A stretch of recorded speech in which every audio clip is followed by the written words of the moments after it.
വളരെ മുന്നേ ഉള്ള ബന്ധമാണ്. അദ്ദേഹം ഏകദേശം 10 ലക്ഷത്തോളം വരുന്ന ജൂന അഖാഡയിലെ നാഗസന്യാസ സമൂഹത്തിന് കേരളീയനാണെന്നുള്ളത് നമുക്ക് അഭിമാനമാണ്. അതോടൊപ്പം തന്നെ അദ്ദേഹത്തിൻ്റെ നിരവധി വേദികൾ പങ്കിടാൻ എനിക്ക് ഭാഗ്യം ലഭിച്ചിട്ടുണ്ട്. ഞാൻ സൂഫി ഇസ്ലാമിക് ബോർഡിൻ്റെ സ്റ്റേറ്റ് ജനറൽ സെക്രട്ടറിയാണ്. പേര് PMA സലാം മുസ്ലിയാർ. അദ്ദേഹം സയ്യിദ് ഇബ്രാഹിം അബ്ദുള്ള ജിഫ്രി തങ്ങൾ, അദ്ദേഹവും സ്റ്റേറ്റ് പ്രസിഡൻ്റാണ്. പിന്നെ സൂഫി ഇസ്ലാമിക് ബോർഡ് പോലെയുള്ള പ്രസ്ഥാനങ്ങൾ, സൂഫി സമ്പ്രദായത്തിലുള്ളവർ തീർച്ചയായിട്ടും മഹമഹോത്സവത്തിൽ പങ്കെടുക്കുക എന്നുള്ളത് ഭാരതീയതയാണത്. തദ്വിപ്ര ബഹുദാവദന്തി എന്നുള്ള കാഴ്ചപ്പാടാണ് ഭാരതത്തിൻ്റേത്.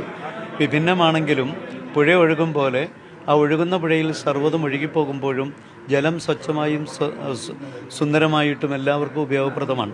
മുകുന്ദൻ്റെ ക്ഷേത്രത്തിൻ്റെ തിരുമുറ്റത്ത് തന്നെ 250ഓളം വർഷങ്ങൾക്ക് ശേഷം ഇങ്ങനൊരു ഒത്തുകൂടലുണ്ടായത് ഭാരതീയ സംസ്കാരത്തിൻ്റെ ഏറ്റവും വലിയ ഒരു ഉദാഹരണമാണ്. പിന്തുണ അറിയിക്കാനല്ല, മാഘം ചെയ്യാനാണ് വന്നത്.